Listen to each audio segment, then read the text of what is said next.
On lead vocals, Dave Gunn. You can't get names right in this one either, can you? Facts are tracks, but gonna break some vinyl down from the front to the back with facts on tracks.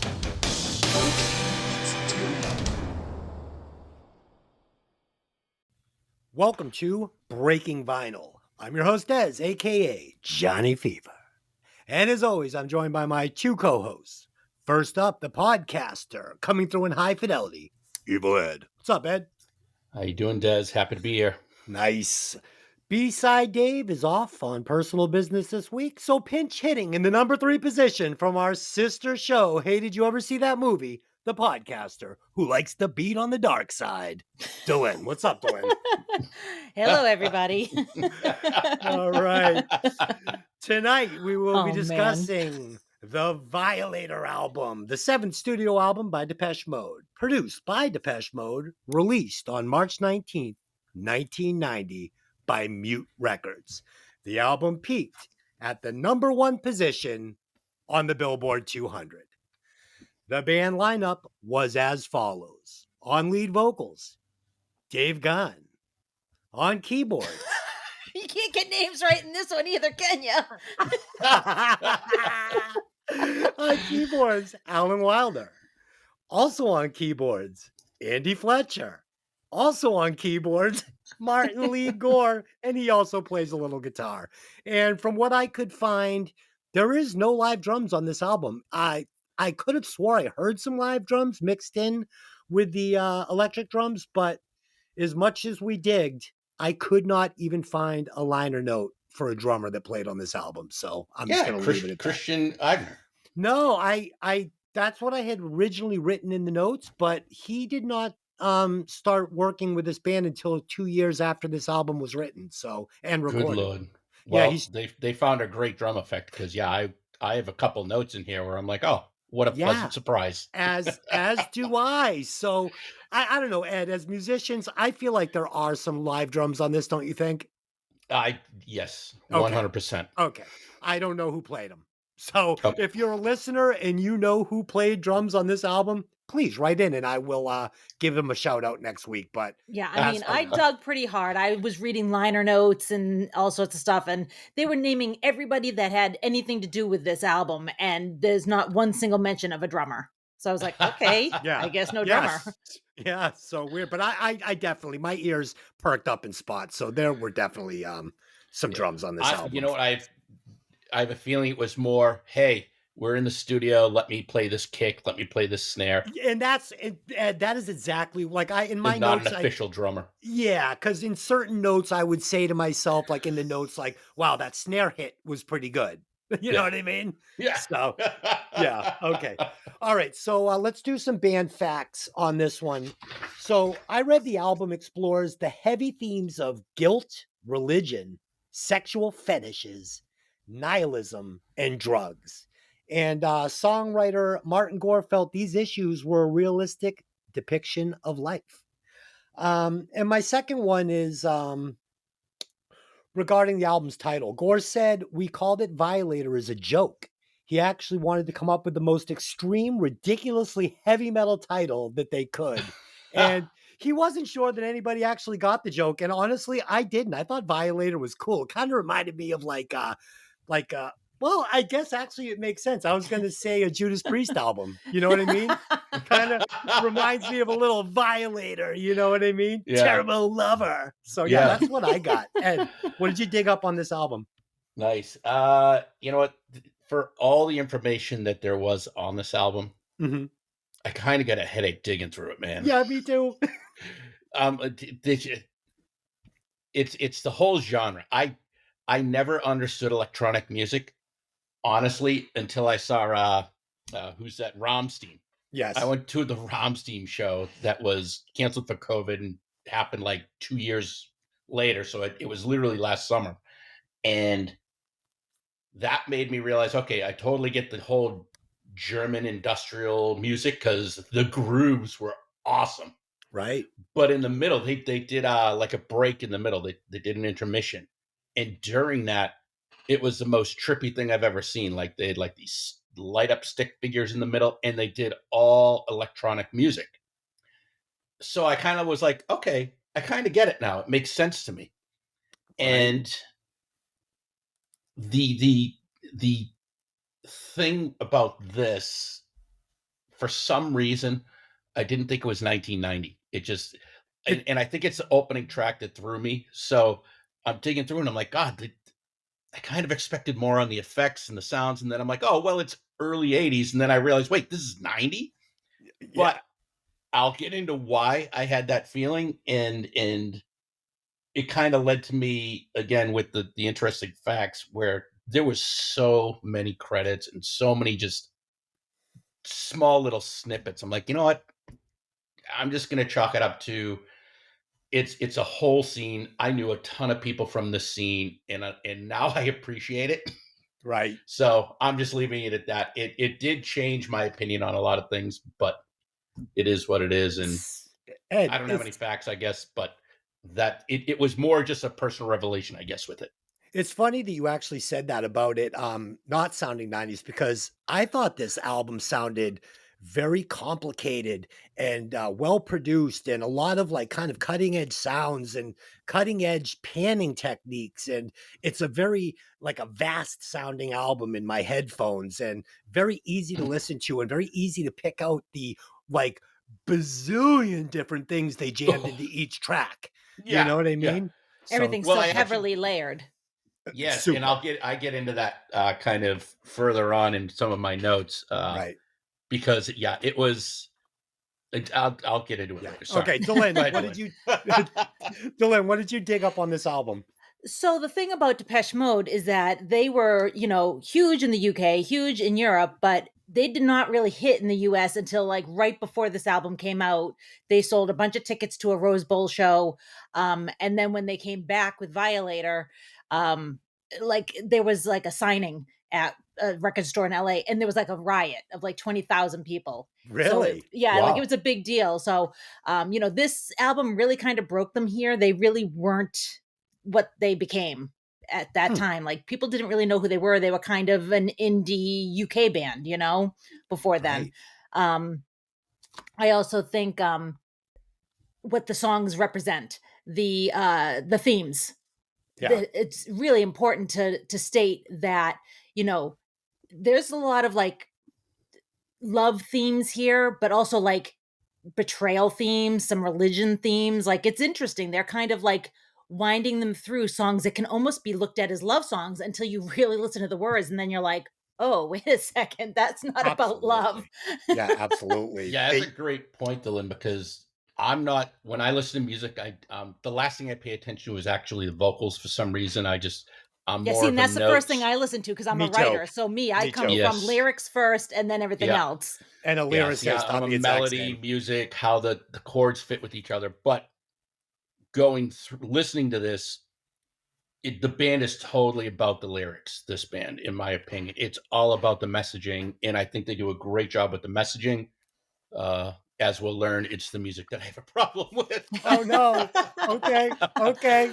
Okay. Shit. And I got one more thing to say. You did not mention that Flood was a producer, and it's important to mention him. He was very involved in this album, and he's a huge producer. Like, it can't be understated how much he did for this album. You have to understand that this is their 7th studio album.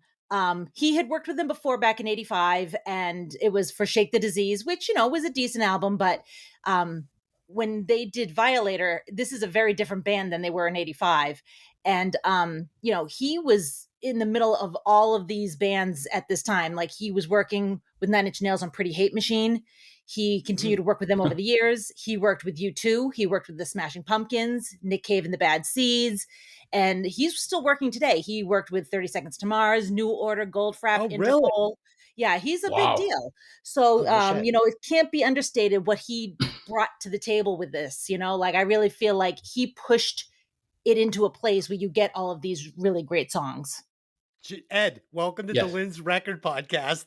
I love it. I love it. Great. And I love it. And the great thing is what you mentioned flood, and that kind of made me remember something. And I thought this is an interesting fact.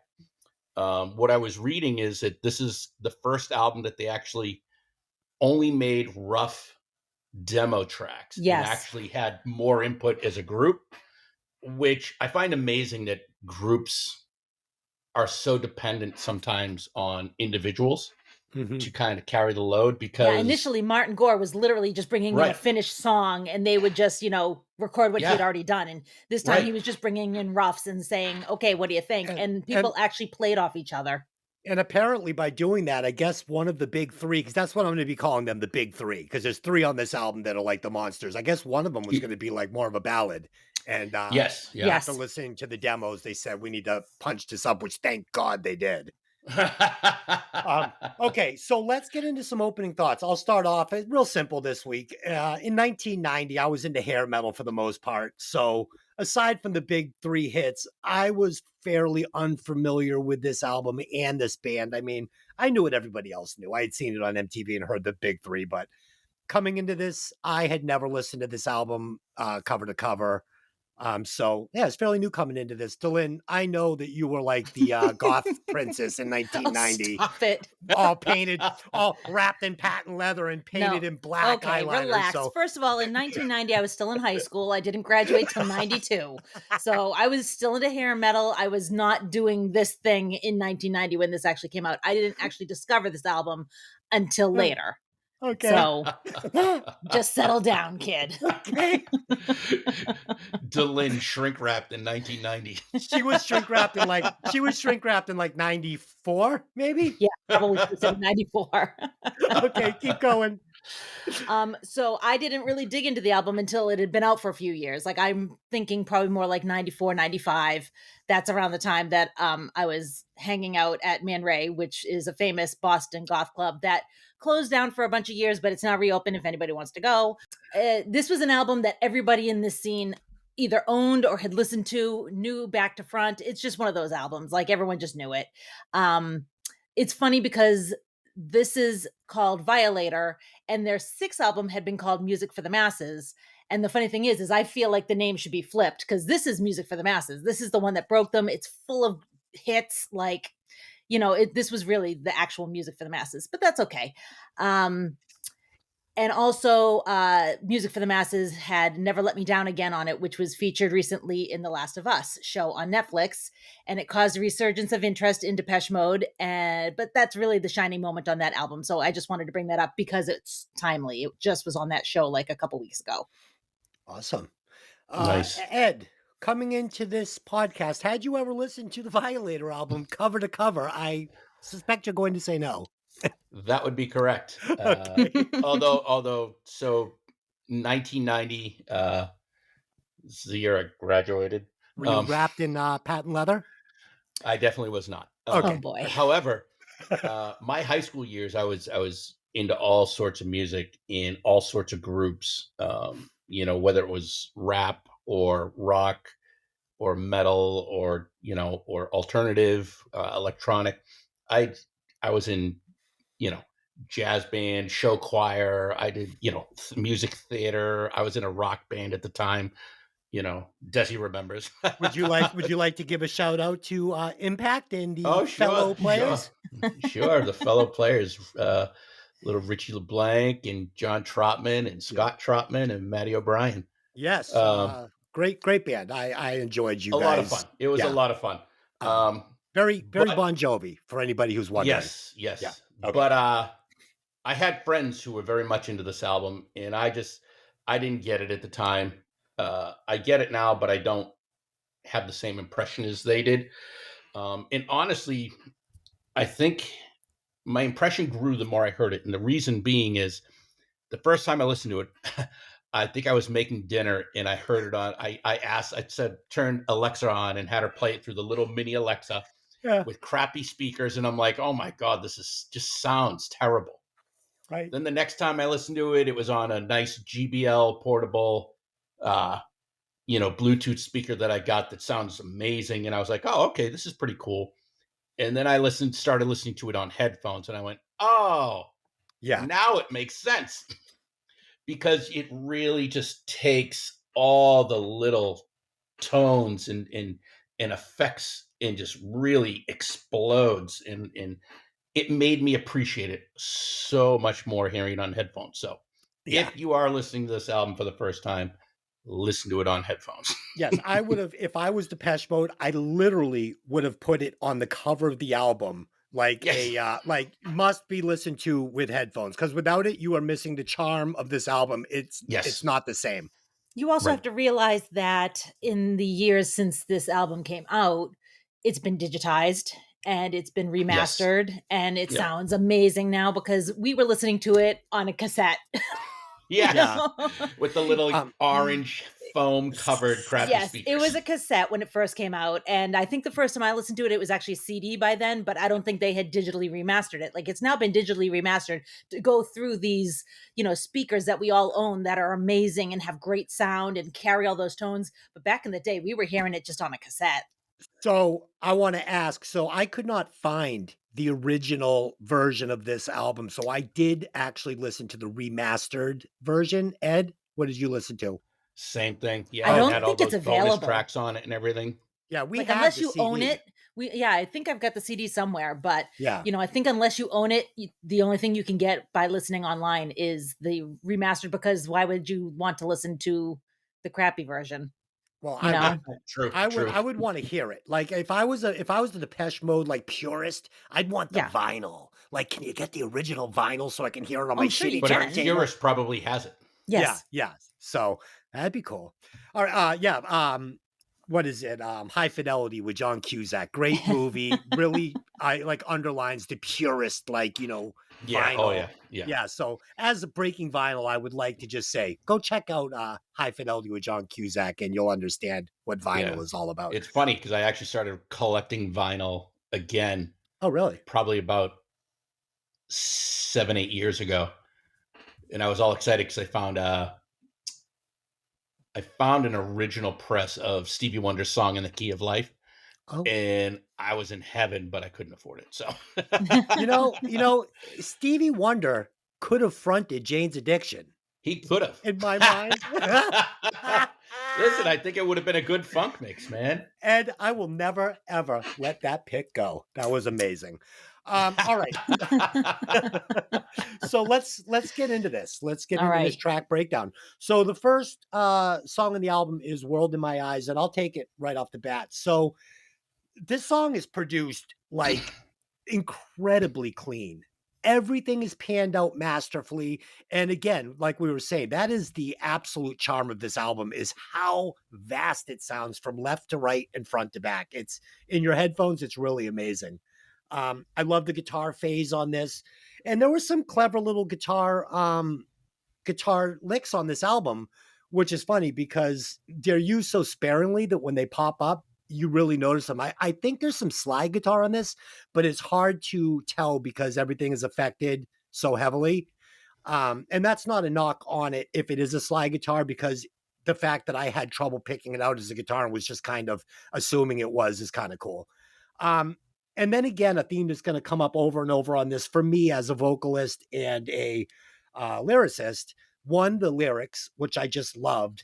And two, the way he layers the background vocals and the execution of these background vocals on his lead vocal is fucking beyond butter on this album. I mean, the background vocals are fucking beautiful and perfectly executed and perfectly mixed into this album. And I swear at times, maybe I heard a female background vocal, but I'm not sure. I don't think so. I think it's probably Martin, because Martin has a tenor voice, Okay. whereas Dave Gahan is baritone. So if you're hearing a higher voice, it's probably Martin. Okay. And I did like the words on, so you get the big three on this. And aside from that, we're not going to get a lot of choruses, which I'll get into later. But I did, even though the chorus on the song was kind of missing the mark with a melody that would make me want to hear it over and over and would make this song a hit, which it wasn't. I did love the words, "Let me show you the world in my eyes." I thought those were very good lyrics. So yeah, that's kind of my thought on the first the first track. I thought it was pretty strong. It was fine for an opening track. They did have the big three. I'll get into it later. I kind of wish they had started with one of the big three, slotted a big three into the middle, and ended it with a big three. It would have made this album stronger in my eyes, but that's just my opinion. Delynn, what did you think of World in My Eyes? So, according to Martin Gore, this song is about love and sex and how it's all a positive thing, you know? And reading the lyrics, I can see what he's saying, though I never had really understood that till now. To me, it was more about seeing things from a different perspective, how you can gain different insights and new thoughts when you look at things from somebody else's eyes. So that's how I see this song. And like, it's very interesting that you said that Kahan's vocals are butter, because I wrote buttery smooth vocals. So buttery. Yeah, it's just that baritone is super smooth. And the song here, it has a really lush feeling. It feels very full. There is a video for this song. It's just essentially grainy shots of them playing live. And I kind of, gonna be honest with you, I'm not sure if I ever saw it before finding it on YouTube, but it says it's an official original video. So I'm assuming it was out at some point. It just was one of those ones that didn't get a lot of play. Right. Yeah. I mean, we all know the one big video, you know, the Western done in like wrapped in plastic, a Western wrapped in plastic. And what'd you think of World in My Eyes? I didn't think it was a great opener for the album. Yeah, I didn't either. I wasn't a huge fan of the song. I totally dug the left-right panning on it. Has lots of background effects that just really interested me. It made me want to listen to the song just to hear it. But once I kind of got through it, I was like, all right. And I think my biggest issue is I felt like the song didn't go anywhere musically.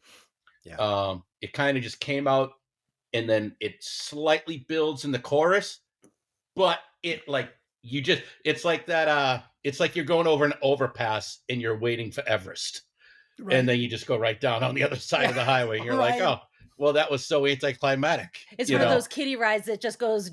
Yeah, exactly, exactly. And it didn't do it for me. However, with that said, it's I think the steadiness of it and the tempo and the flow, it's very hypnotic. Yeah. Because it's kind of just the same thing over and over again with different effects to add changes instead of, here's the typical chorus, pre-chorus, chorus, bridge, things like that. It was the same thing over and over. But and that's a great observation, how they would try to change they would try and change the different parts with effects instead of chord changes and melody changes and changes in the dynamics of the song. You know what I mean? Yeah. So yeah, cool. But like you said, very interesting. I mean, it draws you in. For one listen through, I was engaged. I don't know if I would go back to it, but yeah, definitely not. And it was all about the headphones, because hearing it on the Alexa the first time, that's where I got what year was this recorded in? It sounds like, War Games special effects, with Matthew Broderick to reference your movie stuff. Right. Yeah. I mean, Ed, it would be like watching Jaws 3D without the 3D. It'd be like, well, in 3D, this might be good, but watching it in fucking 2D, I'm not really liking this movie. Delynn, what did you think of track 2, Sweet Perfection? All right. So, I'm sorry, Sweetest Perfection. Sweetest Perfection, yes.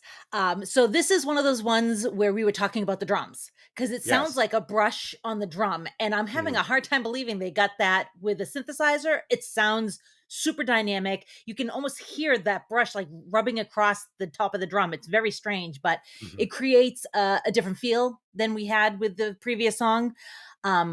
This, to me, is another song about love. You're finding perfection in somebody that you love so much that you even love their flaws. And, it's a sweet song. It's not a banger. It's not, crashing through the gates. It's a love song, Yeah, 100%. I love what you said about the brushes on the snare, especially from, someone that's not a musician. Like, nice observation, because I also made that observation. I said, wow, it sounds like he's playing the snare with a brush. So, Ed, what did you think of Sweetest Perfection? Yeah, I right out of the gate, it sets a totally very dark tone. And I was like, oh, wow, this is kind of heavy and deep and kind of spooky. Yeah. But again, first thing I noticed, I'm like, wow, listen to the snare drum. It's like it's a constant paradiddle all the way through. And I may have it wrong, but I'm playing a paradiddle and I'm like, oh, left, right, left, left, left, right. And I'm like, oh, geez, it kind of fits. And I'm like, and I like it because it's a completely different thing. And I think the integration of, for lack of a better term, real instruments, because yes, keyboards are absolutely a real instrument, but it's not an effect. Are they? Stop. I'm joking. That's a joke. I know. I mean, unless you just listen to a whole album that was just somebody singing and there was no other music. Yeah. Of course, there's real instruments. And I can't say acoustic instruments because there's electric guitar. Right. But I dug the acoustic drums that were in it because it's totally a real drum. And if it's not, then kudos to that sound because I thought it sounded great, especially where it comes out of the. You got the string part in the middle, which is a nice change of pace. And then when it comes out, it has that big, deep kick in a snare into like a real slow 4/4 time. I'm like, oh my God, it's nice because all of a sudden it went from the first song's kind of flat, doesn't really go anywhere. And then this song adds some dynamic to it, changes that are very obvious and enjoyable. I like that. Yeah. And then when he came out after that and he does a doubling of his voice with a even lower octave. I was like, oh, there it is. Money shot right there. Yeah. So good. But it was, I like this track. I really like this track. Yeah, I did too. Ed, good observation again for both you guys with the addition of a little acoustic drumming mixed in with these electronic drums subtly. Again, I hate to beat a dead horse, but this is really what Purple Rain was missing. Just yes, a little. I agree. Purple Rain. We listened to Let's Go Crazy on the way down to Rhode Island yesterday, and I'm like, Delynn, just listen to this drum beat. 100% different. Yeah. Drone on. Okay, so done really well. This song again, and this is it's a theme that I just keep going back to. It was fun to listen to due to the incredible production and the sweeping and panning. And in this one, it was so aggressive in a couple of parts, right? So it opens up with this really aggressive panning in a good way, which I really enjoyed because without this panning and, peeking my ears up and making me kind of search for these different instruments, where they're coming in my headphones, it would have been a little boring. It's so funny because I know nothing about panning. I know nothing about drums or anything. And it's like, I'm like a little lost. I'm like, I like the words. Well, I'm gonna edit that out because you don't sound lost. But when they would go to standard, and Ed, you know what I mean? So in this song, they'll go to just a standard left-right panning where it's just like nothing's sweeping, nothing's moving. Right. It's just kind of set solid left and right, the way you maybe see the band on the stage. And it really is such a huge contrast in this song that when they do it, it feels like this section of music is so solid because it goes from being like wishy-washy and moving around to like, whoa, I'm grounded right down the middle now. And I thought that was really, really clever production. But the song is missing a big hook. There's no chorus. And that's a problem. I mean, it just is. But like you had said, this row your boat vocal at the end where he's singing one part and then the background vocal is singing another part on top of it. Really effective. I really liked it a lot. And he does this a few times on the album. But in this song in particular, it's fucking money and it's done to perfection. Yeah, So, it was a real big part of the end of the song, and I think it really pulled it all together. yeah. I just wish that if this song had had a stronger chorus, it would have been a winner. 100%. Totally agree. Yep. Okay, so we are about to get into one of the big three, and I'm not talking about Paul Pierce. This one. I'll be here all week. Okay. Ed, what did you think of Personal Jesus? I mean, it was a huge hit. It's one of the songs that, when people hear Depeche Mode, they think of. Although funny listening to it, this is the first time I listened to it that it wasn't the music video. Mm-hmm. And the two little opening harmonics, I was like, oh my God, that's so cool. It kind of changed how I went into the song. But right out of the gate, what's the difference? Yeah. Down, down, down. It's a guitar riff. And you're just like, oh, there it is. That's a groove. It's got a great bum, But you know, Ed, with drums behind. let me ask you a Yeah. question as a bass player. How bad are you missing a bass on this track? Like I get to it too. And it's funny because this is I think there's so many deep keyboards.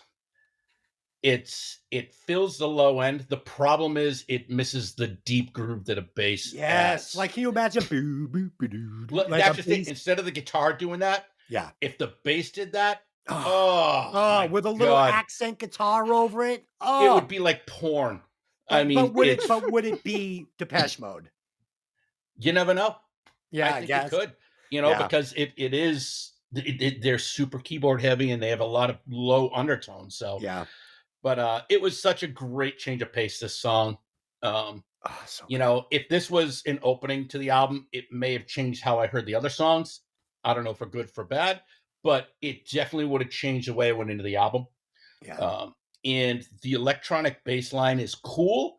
I think the song would translate well into a good rock song. Yes. After really hearing it and analyzing it and thinking about it, you know, it's one of those. If this came out in 1980, I'd do it in an 80s cover band that I'm in. Did you Right. have you heard Marilyn Manson's cover of it? Because he basically took it and turned it into a rock song. Oh, I'll have to listen to it because I think I hope it's what I imagine it in my head. And I think Johnny Cash also did it, and he did it in a very stripped down country way. So that would be cool.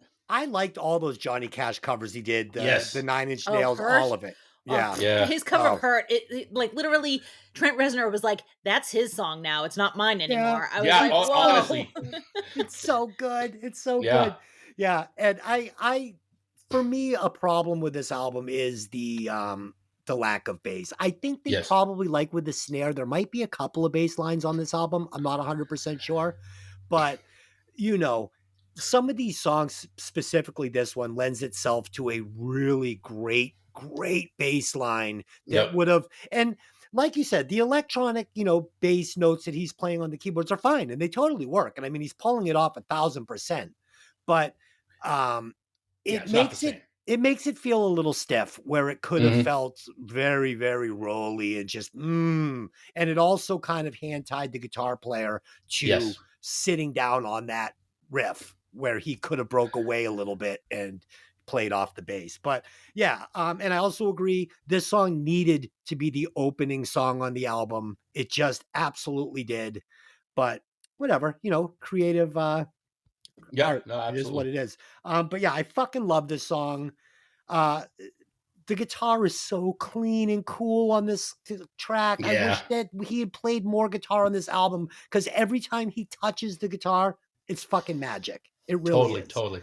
And this is the one, I wasn't sure if that was a slide guitar or not. I think it is that thing he's doing. Oh, yeah. I think it's a slide, but there's so much effect on it, I really can't tell. It could be the keyboard using the little whammy bar, but I think it's a slide. And this is how you successfully use electronic drums. I don't think I heard any acoustic drums on this track, and I didn't miss them at all. The drums are fucking great. They're super elaborate. They're super interesting. I love the vocals and the lyrics on this one. I mean, it's fucking money. And again, the panning on this song is fucking amazing. So yeah, I give this song a perfect score. It's fucking great. And just to back up to your hatred of Purple Rain's electronic drums, let's not forget how many years passed by between the electric drum sounds of the early to mid 80s and the early to mid 90s. I mean, yes. No, you listen, 100%. And I will give Prince this. He was breaking ground. So yes, but he's also smart enough to let fucking his drummer come in and say, hey, Why don't we put a couple of hits on this fucking thing? All Yeah, right, no Delynn, shit, right? talk about personal Jesus, Delynn. All right. So, I mean, you guys have said a lot about the song already that I just don't want to repeat. But let's talk about the video for a half a second because the video is yeah. absolutely ridiculous. So good. You know, all of them in their cowboy hats and fringe jackets and wandering around the mesa at the Mexican bordello. It's just like, what am I looking at? I love this video. It's absolutely insane and I love it. Yeah. When I watched the video last night, you do see Martin Gore twice during that with the guitar, move his finger up and go on the fret. So they're saying he's playing the guitar. So Okay. whether it's, I mean, it could have just been for effect for the video. I don't know, but no, it's a guitar. It's a guitar. I could feel it. So I don't know if he's actually using slide or if he's just moving his finger, but Yeah. just so you know, that is shown purposely twice during the video. Cool. The other thing about this song is bulletproof to me. I'm sorry. You can't say anything bad about it and have me actually take it seriously. It's just the way it is. So we used to do little shows at Man Ray for different nights, and there was a Western theme night. And of course, this song popped up because it's one of the very few goth industrial songs that has like a Western flair to it. I was going to say nothing like this to represent. And Delynn, would you like to give a shout out Western to music? Would you like to give a shout out to I did any a of show your... there that night with my friends Pam and Jean, Okay. and Jean was probably dressed up like an early vision of Orville Peck or something, and we just had those were some fun days. So. Yeah, Gene Dante, a very handsome man. He's also Gene Dante in the Future Starlets. He has a current band, and they're fantastic. They are fucking amazing. I actually was listening to some of their music the other night on YouTube, and really good, man. Really, really good. So cool. Okay, so does that wrap up this tune? I'm done. Okay, so let's just briefly skip by this next one. It's called Halo. I'll take it. This one felt like a filler track. It's fairly straightforward. Not my favorite track by any means. And that's my opinion on it. Delynn, what do you think of Halo? Okay, I could not disagree more. I love this song. That's why we do the show. Yes, I love this song. Okay. It's one of my favorites on the album. I love it. The lines. I love it. And it's mostly because of the lyrics. When our worlds, they fall apart, when the walls come tumbling in, though we may deserve it, it will be worth it. To me, that's saying everything comes crashing down. Something better is going to come along. It's okay. It's not really an end. And I appreciate that. You know me, I'm into, I've got a tattoo of Shiva for a reason. He's a destroyer. He brings things to an end, but there's something better coming. So to me, this is something that really resonates with me. The music isn't breaking any new ground. It matches the tone and the feel of the rest of the album. It belongs here. Like you said, I can see why you feel like it's a filler, but I don't feel that way. The video is a fun video. It's got a video that goes with it. It's like a roadside circus with clowns and dancing girls, and Dave Gahan is the world's strongest man, and he's all skinny with, it's a little silly, but I think that's kind of the point. And it also has an appearance of Jenna Elfman before she went on to star in Dharma and Greg. So that's a little trivia for you. I like it. I mean, I know you don't, but I like it. Ed, kick this song's ass for me. Unfortunately, Dez, I'm not gonna. I'm on my own. No, you're not. I definitely feel the main bass tone is super generic. I didn't like it. It bugged me the whole time. However, like Delynn said, the melody and lyrics I think are great in this song and make up for it. And then you add in the drums and acoustic piano. I really thought that I would have liked to have heard more of it. I think it would have made the song overall better. But the fact that they're there was a pleasant surprise in the bits and pieces that they were. And I thought it added a nice pop vibe to it, made everything sound a little bit better, not as monotone or monotonous. And I thought the song was overall good. Ed, I have to agree with you on this, and they did it a couple of times on the album. Anytime I heard an acoustic instrument, it really piqued my ears. So they did use the piano in this, which I noticed, and it was almost like a little relief to my ears to hear it. I loved it, and they're going to use it again one time going forward from here. It's like a grand piano, And I Yeah. loved it. And I was like, why didn't they put this through the whole fucking song? But so I agree with what you said on that one. I mean, I was just having a little fun with the track. But no, I agree. But like you said, Des, it definitely had, musically, it felt kind of mailed in. Other than those few inspirational moments. Yeah, and there were inspirational moments, so I'm glad that you pointed that out. Yeah. So next tune is called Waiting for the Night. Delynn, what'd you think of Waiting for the Night? All right. So I love this one for the fantastic harmonies. It's a soothing song to me. It's slow and it's deliberate. It adds and subtracts different layers as it travels along. It's not breaking a huge ground. But I am a fan of song that changes up with bridges that are very different from the song, or where there's a good volume change. So for this works for me because it's dynamic, even though it's a slower song. And, being in a goth club and you hear this song, it's just one of those things. So, again, this is my nostalgia speaking a little bit as well, Well, for a non-musician, I have to say that's a nice observation on the key changes, because I agree. Ed, what did you think of this? Right out of the gate, I had this Alice in Wonderland vibe. Oh, where I was you like, stole my thunder. Please tell me I did not just eat a psychedelic mushroom candy bar, because this is going to go down a very bad rabbit hole. Yeah. I'm not a huge fan of this song. It gives me an uncomfortable feeling hearing everything at once. So many undertones, which I did like, especially was that a didgeridoo that I heard in there? Like going, maybe, and the vocal effects I thought were really cool. But like, you get to the end and it's like over a minute of music at the end. And I'm like, what the hell is this? And then all of a sudden there's like a few seconds of this great a cappella part. And I'm like, wait, what? Yeah. Why didn't you incorporate more of that? Because I probably would have enjoyed the song more.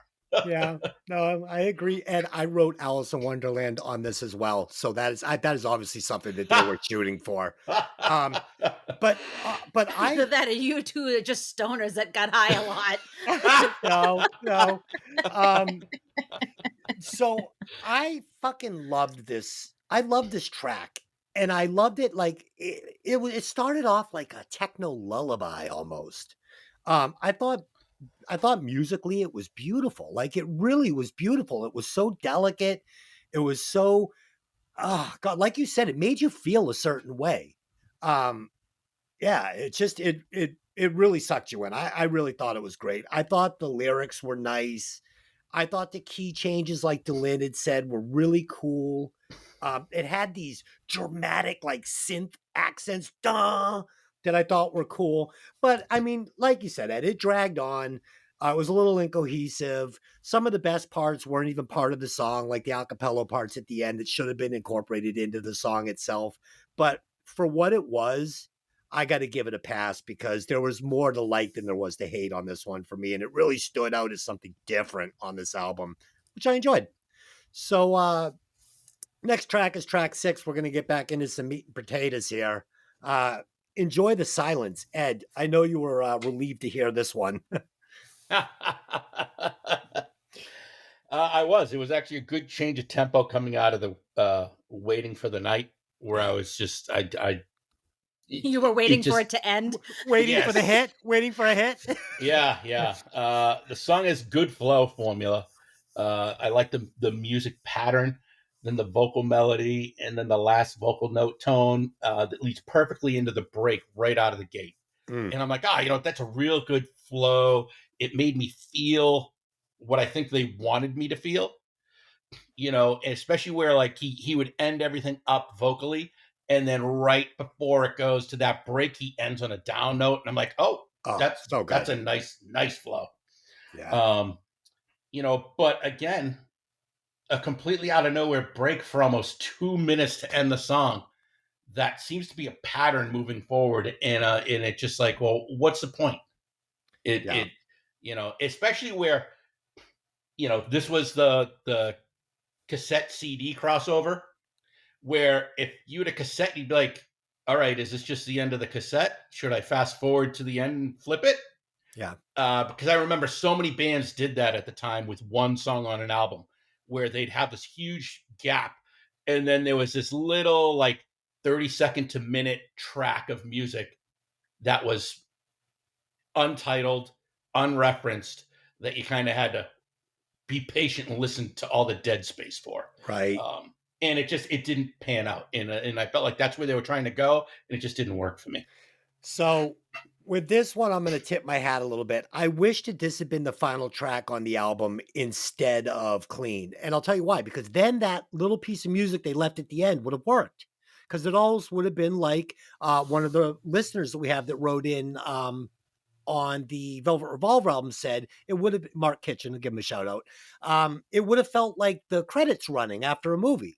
Yeah, Would have been like, good point. yeah, like a palate cleanser. It would have been nice. And the album would have ended on a strong note. But with that being said, I will give anything on this track a pass. This is a perfect 80s pop song. It's perfect. No. I love the electronic drums.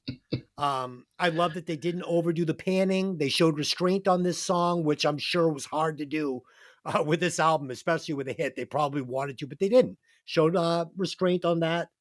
The lyrics are amazing. The lyric performance is amazing. The arrangement is amazing.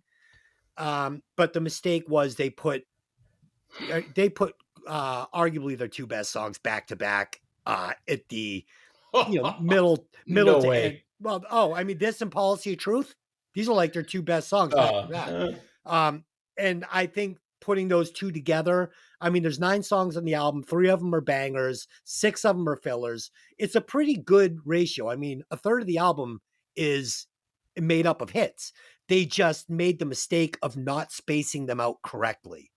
And putting these 2 songs, Policy of Truth and Enjoy the Silence, back to back was a fucking huge mistake, in my opinion. Delynn, what did you think of this song?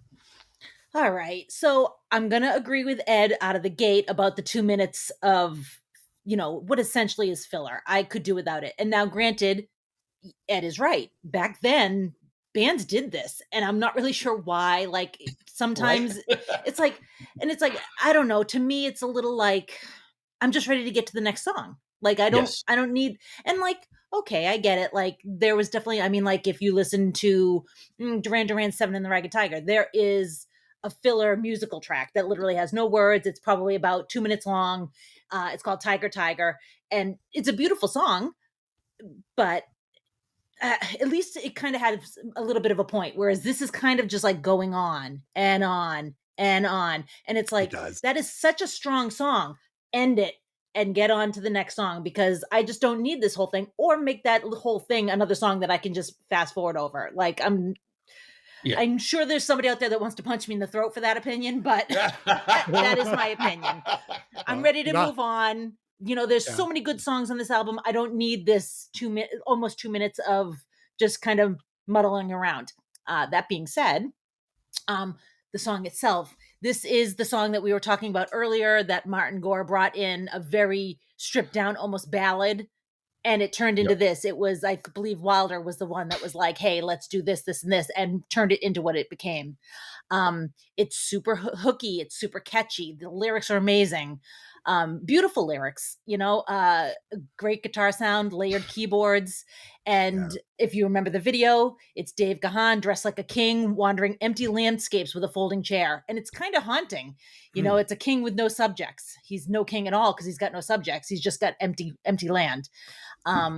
Also of note, the band is seen standing together at the beginning of the video, and one by one they disappear. And strangely enough, it actually mimicked real life, because Wilder disappears first, and he left the band in 95. Then Fletch disappears, and he's the one that passed away recently. And later, of course, Martin disappears, and then Dave disappears. But it's just interesting. I was watching, I was like, wow, that's actually the way they did leave the band. So that's cool. At this point, Gahan and Gore are still in the band, but I just thought that was interesting.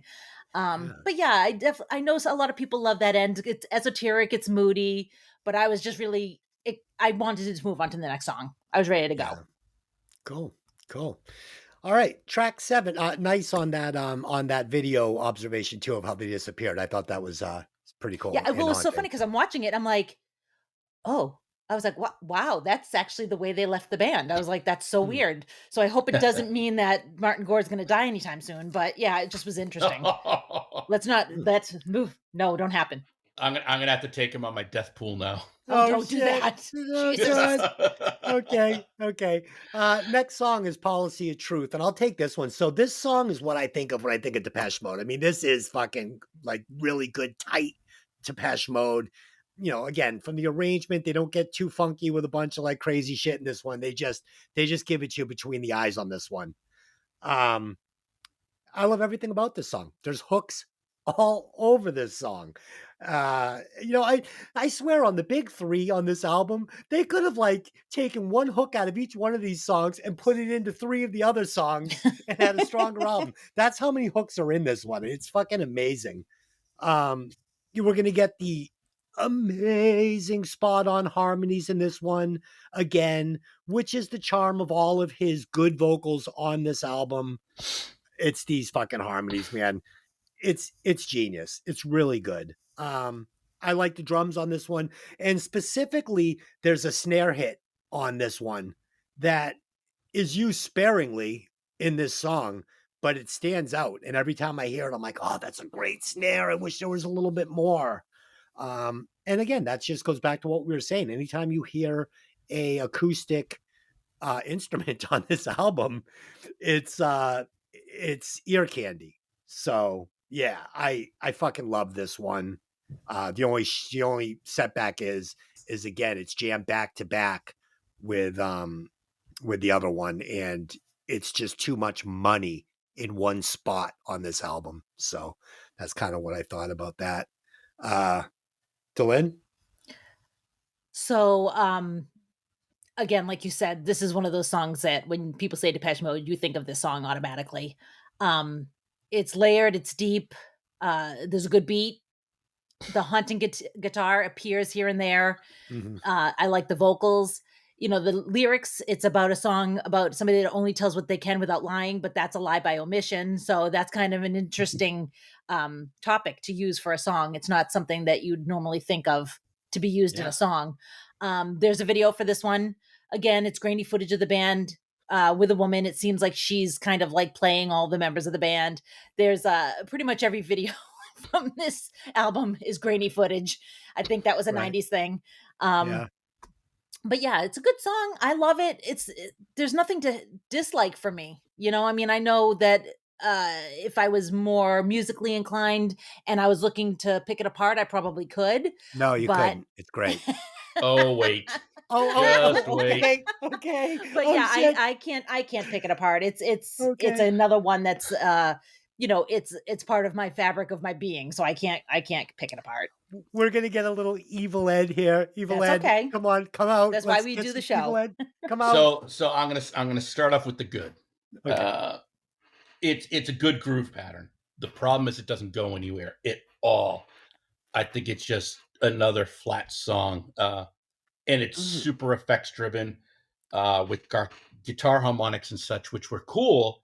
The problem is right out of the gate, this song started, and I went, "Oh my god, another mid tempo, same as every song except for two that I did." Instantly, it triggered me to not pay attention to this song Wow. because it sounded like everything else that I've heard that I didn't love. Like I was looking for more of, Personal Jesus or a song that we're going to get to later on that I liked. That is my second favorite song on the album. Oh, And it just, this, nothing to this point blew me away. And this song made me remember that nothing to this point had blown me away other than Personal Jesus. wow. It's amazing how, perspective changes from person to person, because Oh, absolutely. I just Absolutely. disagree with everything you said about that song. And I'm going to back that statement up with saying the rest of this album literally just falls off a cliff for me. And that's why it was such a problem that these last two songs are going to back to back when they had the opportunity to put the song. Or enjoy the silence at the very end. Yeah, it's just enjoy the silence. I mean, just the title of the song lends itself to ending an album. Album's over. enjoy the silence. Yeah. I mean, they fucking dropped the ball here. Okay. So let's get to Blue Dress, track number 8 on this album. Delynn, tell me why I like this song. I can't. Okay, good. I'm Good. sorry, I I will. can't. The beginning of the song hits nice and clean. But unlike the rest of the songs, Gahan's vocals get a little muddled for me here. I can't hear what he's saying. It just all kind of gets a little muddy. And I enjoy the break and return to the opening riff, but this is not my favorite. To me, this is the filler on the album. Yeah. So that's Yep. really all I have to say about it. And I'm sorry, because I'm sure there's people that love the song, but it doesn't work for me.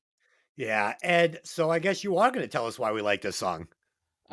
Here's a good point. It's a little faster Okay. than everything else. So all of a sudden I'm like, okay, a little change of tempo. Even if it's slight change, it gives an overall more upbeat feeling, in my opinion, musically. Okay. As the song progresses, the non-electronic instruments really add a nice change to the music because, there's a real kick and snare sound to this that I think this is another real acoustic drum track, or at least portions of it are. And I think it really adds to me liking it. I think I lean more towards the stuff that incorporates the acoustic instruments and the standard of this, of non-electronic music. Right. The vocal melody is really good. The problem is it's uber depressing. It was just like, but I love the vocal and guitar break on the last line of the chorus. I think it really worked for me. It kind of caught my attention. But then again, they follow back with that another minute plus of sound effects and music at the end where I'm like, all right, enough of it. Enough already. There's too much on this whole overall album that sounds like you could just take the lyrics and put it on this music. Take the lyrics, put it on this music. It's like you could just cut and paste everything in this song in the whole album, really. Right. Yeah. I mean, I agree with what you just said. And if that's me trying to convince you to like the song, it's not a very good convince. No, it's not. It's not. But thank God. But I don't think it's as bad as you both think it is. It's just I felt better about this song than a lot of the others. Yeah. The only thing that I liked about this song was that grand piano. Besides that, it is just so forgettable. It's so boring. It's a filler track. I literally have just nothing to say about it. So track 9 is the final track on the album. It's called Clean. And again, I wish they had ended the album with one of the big 3. But with that being said, the song had interesting lyrics. It had some okay changes, but it just did not leave me wanting more. Like, this is not how you end a fucking studio album that you want to sell a follow-up album to. I did not like it. And I didn't like it mostly just for its spot on the album. Putting it in at number 9 was a mistake. If you would put this in somewhere else, I'd been like, I'm fine with it. It's good. Song on the album. But the placement was all wrong. Delynn, Clean. Give us something interesting because I have had nothing on the last 2. All right. Well, I find it interesting when you listen to the song closely, listen to the lyrics, knowing that Dave Gahan was going to go on and struggle deeply with addiction later on in life. I mean, almost dying, being thrown in jail, being told he'd go to prison forever if he didn't get his act together. And he did, but it was a terrible journey for him to get there. The melody is a little flat. I appreciate the driving beat behind it. But I agree. It's probably not the best song to end the whole journey on. There's a video for this one. It's a weird video. Again, grainy footage. It's basically Gore making out with a girl in front of projected images. Not an interesting video, really, unfortunately. But it's there if anybody would like to listen to it or watch it. So yeah, I mean, it's not a terrible song, but again, like you said, it's probably not the strongest note to end your entire album on. Yeah, but I will agree with you again on this song that the lyrics stood out to me as being very strong. It was just the execution of singing them that wasn't anything special that, pulled me out of my chair. Ed, what did you think of the final song on the Violator album, Clean? So I actually think this is the second best song on the album. Okay. And reason being is I right off the bat, I'm like, oh my God, is that an actual bass? Because that's okay. a really good keyboard sound, if not. And I like the way there was a great rhythm to the bass guitar or bass guitar sound. Yeah. And the way they delayed it and bounced it left and right between each speaker, I thought really added a great groove. And I love the drums in it.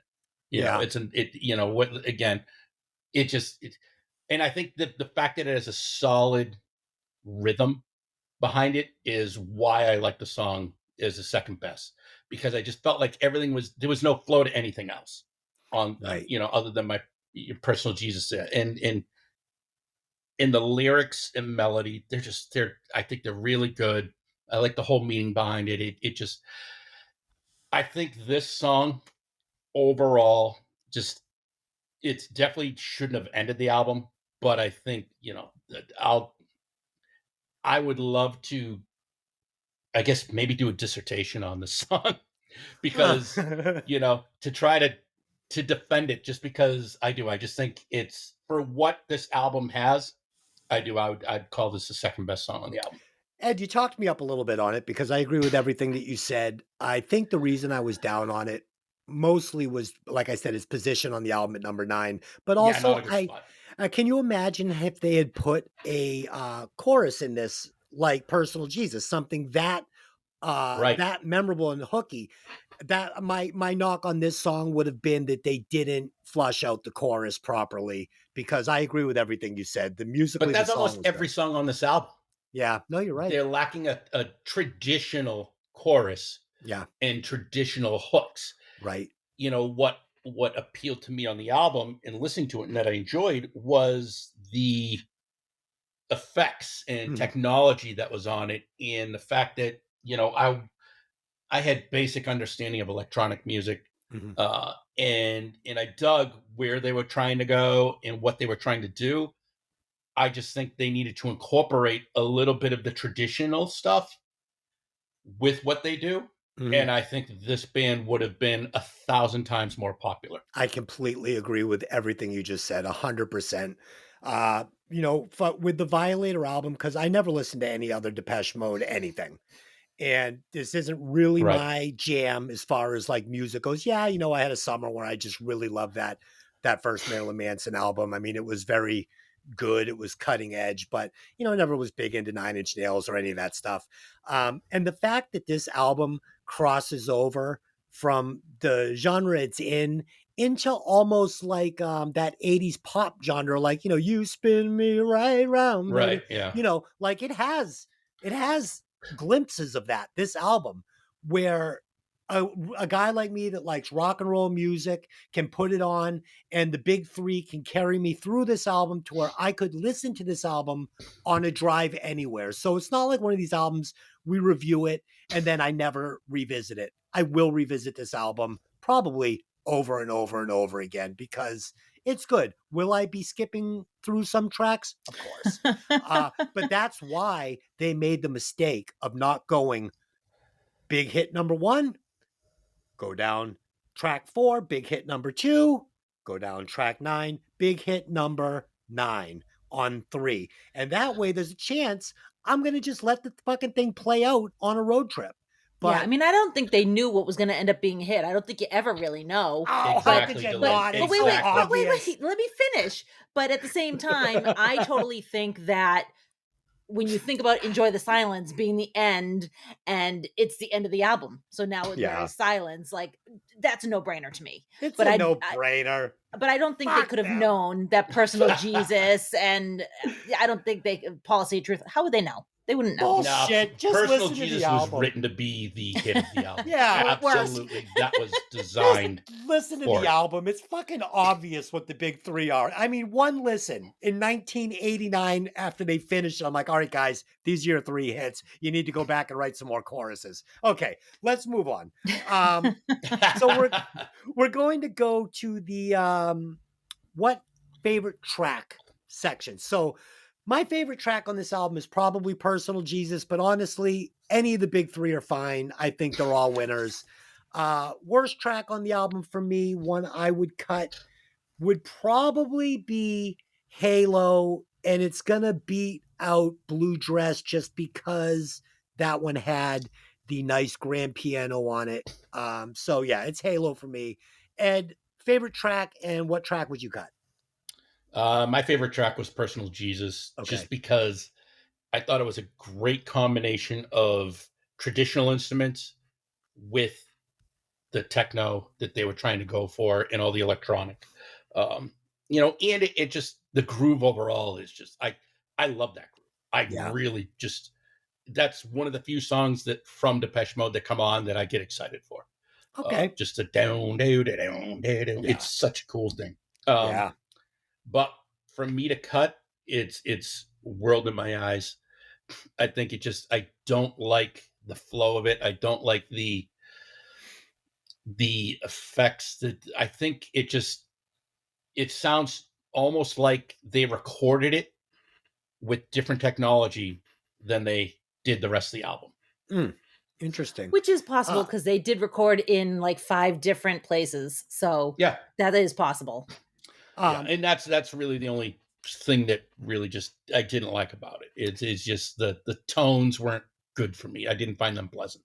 Do you guys remember that song Mexican Radio? Sure. Yep. Yeah, so I think Personal Jesus, now that we've talked it through, kind of reminds me of that song, doesn't it? A little bit? No? Yeah, a little bit. Because it has Mexican cowboy flair. Well, no, it's the riff that I think it's the riff. All right, well, I digress. Delynn, what is your favorite track on Violator, and what track would you cut if you had to? So for me, it's the Sophie's Choice, right? I mean, how do you choose when you love a lot of these songs for different reasons and different memories are attached to them? But I think if I'm pressed, I'd probably, like, if somebody was like, you can only listen to one song and that's it, I'd probably pick Enjoy the Silence. It's just, to me, it's sweeping. It takes you on a journey, and I love that song. So I'd have to go that way. And as for the song I'd cut, it's Blue Dress. I don't like it. Not for me. I'm with you. And, if it wasn't for the long 2-minute music at the end, like, because in this little part of the show, this little segment, you have to listen to the whole song. Okay.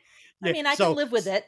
Yeah. So I'd probably take yours as my pick, but if I had to listen to the entire song beginning to end, then it has to be, it can't be that, because I can't listen to that last 2 minutes over and over. Okay. So this is where I'm gonna blow minds, okay? If you had to replace if you had to replace one member of the band, who would it be and who would get the gig? So in this band, I wouldn't cut anybody because you can't. There's nobody to cut. I disagree. So I would actually leave the band as it is, but I would insert, are you ready for this? John Taylor, the bass player from Duran Duran, and I would have him play bass all over this album. The guy is a fucking genius bass player, and his licks would lend themselves to this album like fucking peanut butter to a jelly sandwich. I mean, it would be fucking money, and it would push this album over the top in my mind. Ed, what are your thoughts on this one? So first off, I like where you're trying to go with your pick. The problem is adding a bass player without a drummer is useless. Okay. That makes sense. So sticking with who Depeche Mode are, I would add a pop flair to them while removing someone that I don't know too much about his involvement. I didn't see his name too much on the credits. I would remove Indy Fletcher. Yep. And I would replace him with Howard Jones. I'd like to hear a pop verse verse Martin, and hear how they would like where would they meet in the middle, because I think that would take them to the next level as a group. Can you, for our listeners, where might they know that musician from? Oh, Jesus. Howard suck Jones? Yeah. God, I just saw him in concert too. He was Things Can Only Get Yes. Better. That's him. Oh, yeah. Okay, great. Yeah, cool. Yeah. Okay. Yeah, that works. I can see Very that. poppy 80s. What was that, like 85-ish? What is love? Yeah. What is Yeah. love? Oh, cool, yeah. Anyway. Yeah. Yes, Okay, that's him. sure. Yep. All right, okay. I could see that. That's fun. What if we put in the bass player from Duran Duran and the drummer for some other band? Let's give them a Well, give you them a can whole take rhythm Roger section. Taylor if you're at it. Yeah, You might as well take exactly. John and Roger. Okay, John I and think Roger. the rhythm section for Duran Duran would be an excellent addition. I think we just made a great band. But at that point, let's put in Simon too and just call this Duran Duran. Okay. Delynn. I don't know. I take Nick Rhodes over everyone in the Depeche Mode. I mean, so. Amen. Okay, so then if we're gonna do that, we have to put Nick Rhodes in on keyboards. All right, so it's And then you've just got Duran Duran. So okay. So we should have just reviewed a Duran Duran album today. It's much better. we Delynn, will be reviewing a Duran Duran album. we will Definitely. We will. I mean, I've already name checked them once today. So for me, I would remove Alan Wilder because he was on his way out the door anyways. Okay. And it's funny because you go John Taylor, he goes Howard Jones. I'm gonna go goth, and I would replace him with Robert Smith from The Cure. Oh, cool. Oh, that's a great pick. Yeah, because That's he awesome. plays guitar, he plays keys, he sings. Like he's basically Fuck another yeah. Martin Gore. So you've got two Martin Gores in this band. Just think about what they could have made. You There'd be know? more Yeah, I think he guitar. would have added a nice. He would add all the hooks that this Yeah. album's missing. I think. Super hooky. Yeah, Super good. hooky. The Cure songs are super hooky. That's Bravo. a fucking great pick. You would Well, by thank you. inserting him, we'd get more guitar, maybe even a left-right guitar. Like sound like I'm pretty two sure guitar The Cure players. has real drums in it too. Yes. Yeah. Oh man, can you imagine that? That's a great pick. That's also All right. another album I'd like to do at some point. One of the Cure albums, like Sure. what's the big one? Disintegration. That's the best Yeah. one. Cool. We'll have to do that someday. All right, so let's do some final thoughts and some Watt scores. Ed, are you set up to take the score and tell us where it's going to land on the vinyl chart? I most certainly am. Oh, great. You're the man. Okay. So my final thoughts. And you know what, Ed, you go first because I don't want to be a score whore this week. I want to know where you're landing on this. I'll be the score Oh. whore this week. Okay. You're Ed, not going to like it. I'll tell you that. Or Okay. actually, you probably will like it because it's going to redeem your Jane's Jane's Addiction Addiction, a little. album. Oh, good. Okay, go ahead. Yeah, this album just didn't do it for me.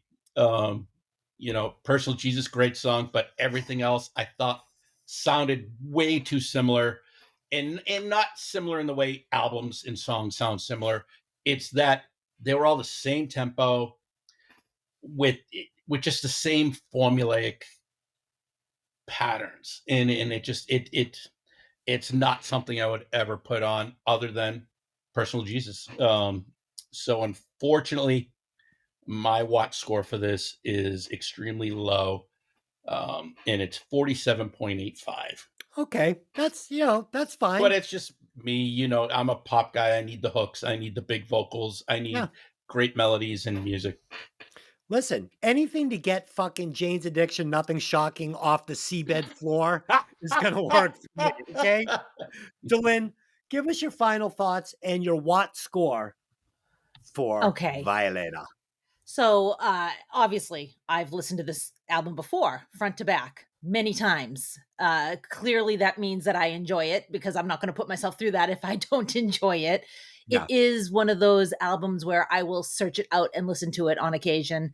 I had the CD. It was in my car in the CD case that we all had, that book of CDs. It was in there. Yep. It was in heavy rotation in my CD player, in my 6 CD player, if you remember those. So, my score is way higher than Ed's, as to be expected. So I don't know if it's going to help your Jane's Addiction cause, but I'm giving it a 92.3. Oh, hang on. Oh, I am. Is one of the band members on the show? I'm feeling a ball washing going on here. Oh, What'd you say? 92 point what? 3. Oh, and- all right. So I was afraid Yeah. this was going to happen, which is why I'm going last, because I'm going to correct this problem right now.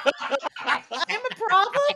I'm a problem? No, it's not a problem. And listen, I gave fucking Junkyard like 96.7. Yeah, so fucking settle down, kid. yeah. Well, I mean, Junkyard is almost a perfect album. No, I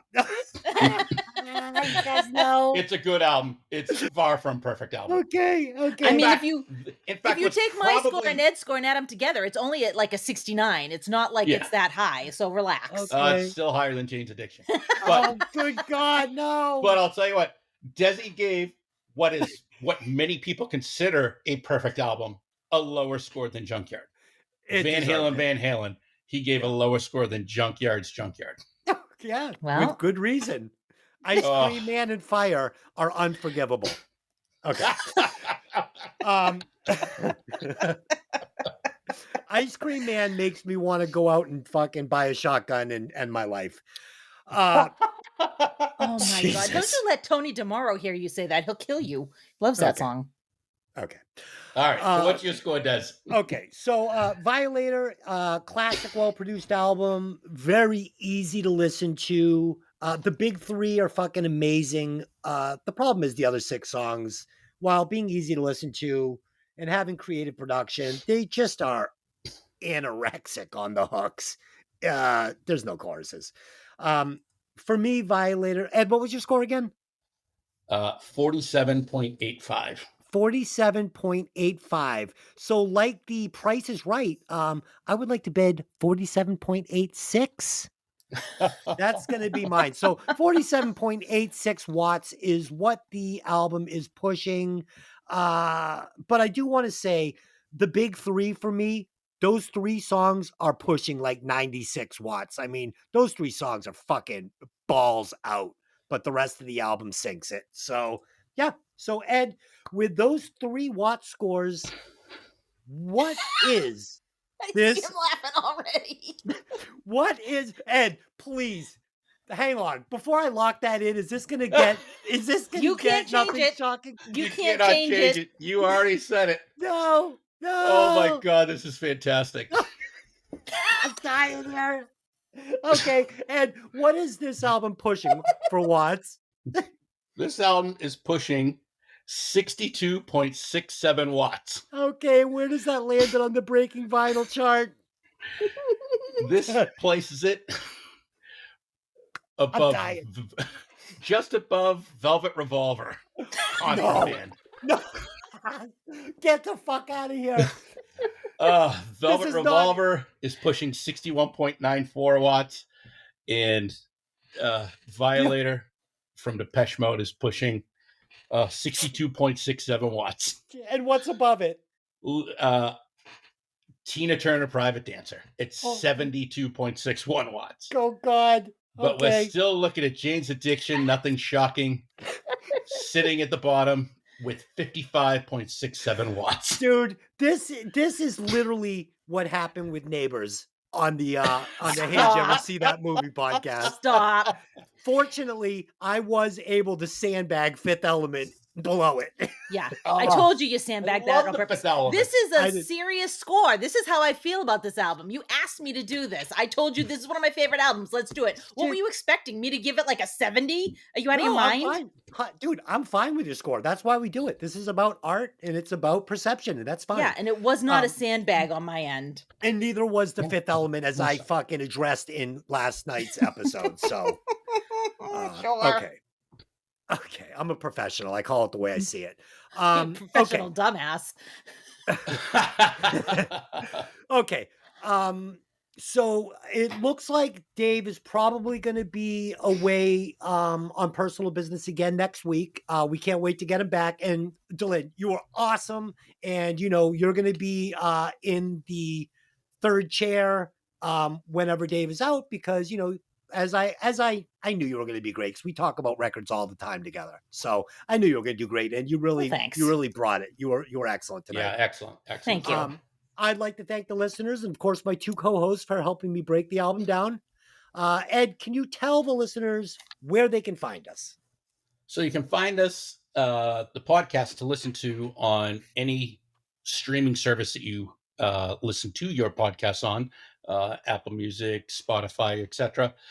Social media wise, you can find us on Instagram at breaking_vinyl_podcast, Twitter at bvinylpod, and on Facebook at Breaking Vinyl Podcast. Awesome. And I want to give a shout out to our growing listenership in Canada, which is, cool. Also, Great Britain, noticing more people listening in those two countries. We did pick up another country, Japan. So we've got listeners in Japan now. I'd like to say, origato. No, konnichiwa. Oh, konnichiwa. Okay, good enough. And so next week, I believe, Delynn, can you join the show again? Yeah, probably. I Okay. can't see why not. Okay, and we are going to do David Bowie's "Let's Dance," and this is definitely not going to get Jane's Addiction out of the cellar because this Definitely not. album is fucking like I will be sucking cock and ball licking for the entire episode. I mean, Oh, look at that David Bowie shirt on. Nice. I love it. yeah, there's no way that that's going to get you out of the cellar. No. It's Oh, going to shit. be up there. No, Okay. I love this album. This is Yeah. great. Oh man, the rhythm sections, the bass, Yeah. the drums, just everything. Just Yep. the outfits, the videos, David Bowie. Everything. If you like movies, please check out our sister podcast. Hey, did you ever see that movie? You can find it anywhere quality podcasts are found. And until next time, take those records out of the sleeve and let the music breathe. See you later. Bye. Bye, everybody.